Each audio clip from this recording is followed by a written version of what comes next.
Hello guys, welcome to the Excellency IS. आज international institutions के series में we are going to discuss the BRICS organisation. BRICS acronym है member states का which include the Brazil, Russia, India, China and the South Africa. And this is the most vibrating and that significant organisations nowadays, क्योंकि world populations का around 40% account in member state से आता है and that economies का GDP, world GDP का 25% contribution आता है. And day by day it is conceived as a alternative to the western organisations like the World Banks. Now BRICS become very important. Initially the concept started in 2001 when the economist the Jim O'Neill ने सबसे पहली बार इस term को introduce किया. 2009 तक एक brick के नाम से इसको प्रमोट किया गया एंड 2010 में साउथ अफ्रीका इंक्लूड होता है एंड फाइनली द ब्रिक्स नाम कंसीव होता है. नाउ अभी के टाइम में बात करें the BRICS, this is the nation which cooperate on the various fronts like the political, economic and the cultural areas, aiming to promote the mutual interest, counterbalance and the dominance of the western economies. Now if we talk about these organizations, इसके significance की बात करें, so today the BRICS constitute the world populations का 40% of the population and the world GDP around 25% contributions come through these emerging economies. So emerging economies prospects है, the emerging economies alternatives है. Now थोड़े इसके historical aspect को unfold करें तो we will have the better idea and UPSC prelims के point of view से this are always a important topics. Now BRICS जो कंसेप्ट है, this was the first introduced in 2001 by a well known economist Jim O'Neill, जिसमें कि जो rising economies के prospects की तरह Brazil, Russia, India and China को आइडेंटिफाई किया गया. Initially, these countries were recognized कि these countries have the potential for the global economic growth and become the drivers of the engine of economies of the globe. 2009 तक that is called the leaders of the nation states, उन्होंने annual holding summit करा and finally in 2010 South Africa was invited to include the organizations और तब से ये BRICS नाम ये groupings की तरह आगे बढ़ता है. Now, some of the objectives की बात करें कि why these organizations become very important, ना ये mutual confidence cooperations पे based है. Now, objective की बात करें तो first objective we can find out कि organizations will promote peace, security and the development. Friends, अभी के टाइम में we are focusing on what that is called the international governance. Today we are focused on international security and the sustainable development. जो BRICS nations हैं, they work for what? That is to promotion of the peace, because there are the number of issues that is called economic security as well as the international security plus sustainable development. Second, the foster economic growth and the cooperations. The regional member states के बीच में economic growth हो, drivers हो, challenges the western dominance कि that is the BRICS is conceived कि इसका जो promoted banks है that is called the new development bank, जो कि फोर्टालेजा declarations 2014 के बाद conceive हुआ कि that an alternative to the western dominance on the world bank, इस तरह से इसको promote किया गया. So that's why the cooperations in the science, technology and innovation, because you know that unless the modernization based on the technology, so thereby technological development is most important. The BRICS organizations will also promote कि member states में technological development, there the state of art technology and cutting edge technology पहुँचे. Thereby the member states के roles की बात कर सकते हैं कि that if you take up that the Brazil is what? It is the largest economy in the South America and इसमें abundance of the natural resources हैं, especially in the agriculture and mining sectors हैं. तो BRICS के member states की तरह इसका क्या एक सोफिस्टिकेटेड रोल फाइंड आउट किया गया है. वी कैन फाइंड आउट कि दैट ब्राज़ील्स रोल किस चीज़ पे फोकस करेगा, that is to ensuring the energy, that is called food security and the sustainable development. Okay, so thereby strength की बात करें, इसके पास इस तरह के पोटेंशियल है, रिच रिसोर्सेस. लेकिन थोड़ा बहुत चैलेंजेस की बात करेंगे कि obviously there is political instability, economic fluctuations, social inequality, ये सारे कुछ चैलेंजेस हैं. But as far as the potential is concern, it is a potential stake holder और इसमें the energy, food security and sustainable directions ये इसका prerogative roles हैं. Now अभी तक कॉन्ट्रीब्यूशंस की बात करें ब्राज़ील का, तो Brazil has been an advocate for sustainable development and energy cooperations. Obviously that it also focus on the environmental protection as well as the promotions of the renewable energy, agriculture and all that. Second, यदि Russia की बात करें तो Russia is the potential player ना, it is a Russia जो global major player, nuclear capability, ये सब अभी जानते हैं ना। रशिया की स्ट्रेंथ की बात करें और रशिया का की रोल्स क्या है इन ऑर्गेनाइजेशंस में, as far as BRICS is concern कि Russia will focus on energy security, geopolitical stability and the defence cooperation. हर मेंबर स्टेट्स का उसके पोटेंशियल के अकॉर्डिंग ब्रिक्स में कॉन्ट्रीब्यूशन है, देयर बाय ब्रिक्स अभी वाइब्रेटिंग है, there equal synergy of all the potential of the countries ना। यहाँ पर रशिया के कुछ रोल्स आइडेंटिफाइड इस तरह से। रशिया की बात करें सो एक स्मॉल मिलिट्री प्रेजेंस है, एक सिग्निफिकेंट जियोपॉलिटिकल इन्फ्लुएंस है, एंड यू नो कि it is the second largest exporter of the oil, so thereby there is a huge strength with Russia. Russia का प्रेजेंस मेक्स द डिफरेंसेस ना। कुछ challenges obviously Russian economy के पास भी है, जैसे कि economic sanction on the western countries, you know that कि US and USSR के साथ साथ यूएस एंड रशिया के बीच में जियोपॉलिटिकल टेंशंस हैं, सो देयर पे कुछ चैलेंजेज है, बट स्टिल की कॉन्ट्रीब्यूशंस की बात करें तो crucial role in ensuring the energy security among the BRICS state. Also it lead to the discussions on political and the security issues and advocating for what, a multipolar world. तो ये Russia के कुछ sophisticated roles है within the organisations. Now come to the prospective India. India की बात करेंगे, so you know that कि India is an aspiring states and India is in their process to becoming a global superpower, right? Now as far as BRICS के member की बात करें, so कुछ prospect की बात करें, it is the world fastest growing economies, one of the and set to become the most populous country, right?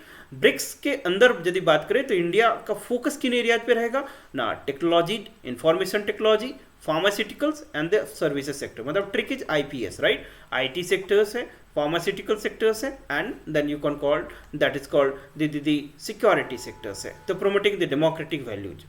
Now, strength की बात करेंगे, so demographic dividend you better know that equal young and the rapidly growing populations, information technology centers, software development, pharmaceuticals, and India has a diversified economy.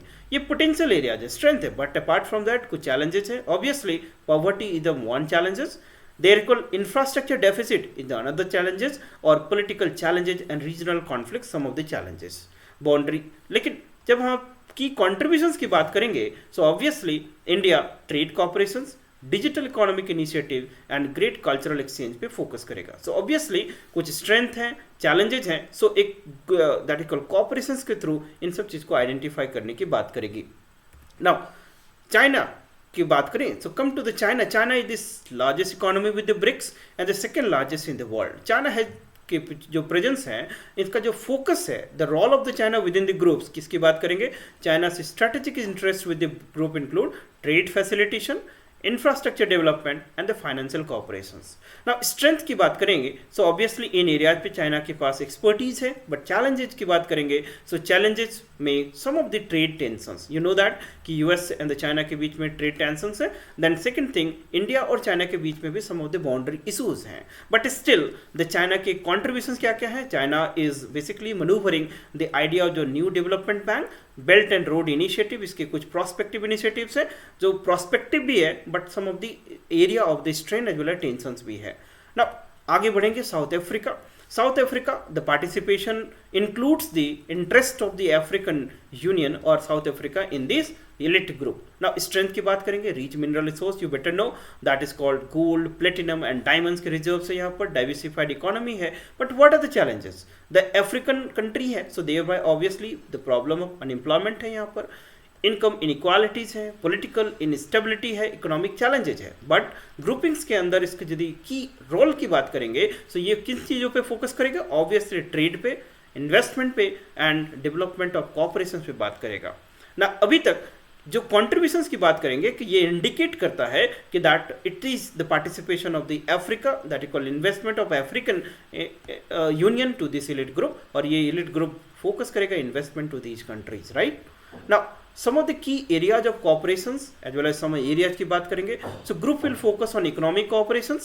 economic cooperations की जहाँ तक बात है, so there is national, that is called new development bank, and there is something called CRA, contingent reserve arrangement, कि मतलब in the hours of the financial let's say situation, economic crisis, the fund would be available, और new development bank funding provide करेगा for the development of infrastructure. political and that security cooperation, as well as social and cultural cooperations, as well as scientific and technological cooperation, mean the development of the STI, science technology and that innovation sectors पे काम करेगी ये groupings. अभी तक यदि achievements and some of the challenge की बात करें तो ऑब्वियसली द ग्रुप जब से कंसीव हुआ है तब तक डिड ए फैंटास्टिक जॉब. इसने न्यू डेवलपमेंट बैंक बनाया. यू बेटर नो कि Fortaleza declarations 2014 it is the most significant, very very important. तो यूपीएससी प्रीलिम्स के लिए आप इन सब फैक्ट्स को तैयार करेंगे. So Fortaleza declarations it held in 2014, that is Brazil. And उसके बाद न्यू डेवलपमेंट बैंक को कंसीव किया गया. इसमें क्या बात करी गई कि दैट एक $100 बिलियन का फंड बनाया जाएगा जो कि इंफ्रास्ट्रक्चर के एरिया में fund in that is called investment को प्रमोट करेगा. सेकंड थिंग, और क्या इन्होंने अचीव करा कि increase trade and investment. Obviously the member states के बीच में the trade, commerce and everything had been increase. Cultural exchanges are there, as well as advocacy for multipolar world. There shall not be unipolar world and shall not be protectionist regime. है ना? They promote that is called globalizations as well as the multipolar center, multipolar world. But still there are certain challenges. Obviously they are the emerging nations, developing country. तो obviously some challenges की बात करेंगे. So diverse political system. ना political system की बात करेंगे तो हर एक कंट्री में इन मेंबर स्टेट्स में भी अलग अलग पॉलिटिकल सिस्टम्स है. पॉलिटिकल आइडियोलॉजी है तो किसी पॉइंट ऑफ टाइम में थोड़ा बहुत पॉलिटिकल डिफरेंसेस भी होंगे. These are the area of strength, right. Economic disparities ये भी चैलेंजेस है क्योंकि poverty, unemployment, disparity in the inequality of the income. Obviously apart from out of the challenges there are the economic disparities जो भी फिर area of tensions हो सकते हैं और generally area of tensions होते हैं. और डीपर इंटीग्रेशंस के डायरेक्शंस में ये सारे बैरियर्स हैं. जियोपॉलिटिकल टेंशंस की बात करेंगे like some of the tensions with the western countries. आपस में भी member state like the border states की बात कर सकते हैं like the China and India के बीच में. Some of the western sanctions on the Russia, मतलब लिमिटेशंस की बात कर सकते हैं. सो ये सारे आउट ऑफ द चैलेंजेस, ये सारे की एरियाज ऑफ टेंशंस हैं और चैलेंजेस हैं. कोविड-19 इम्पैक्ट्स के बाद there are called different impacts on the BRICS nations as well, because ये basically health infrastructure पे इसमें impact करा. So it depends upon the economic prosperity and economic capability. So obviously these are the some perceptible challenges जिसके चलते हमें भी तैयार रहने की जरूरत है. Now what are the future prospect of the BRICS? BRICS is a very inclusive groups as well as same time that diversity increases the resilience. So we should focus more and more participation. There is an idea something called the BRICS plus, है ना. Their reforms is inevitable. That is called BRICS is also basically conceived as an alternative to the Western organization. So thereby change is an inevitable and we should also be dynamic and organismic. As far as the merits are concerned, we should also promote the other member state to come and join and also enrich this elite organizations. Conclusion की बात करें, BRICS nations have come a long way since they are the initial groupings.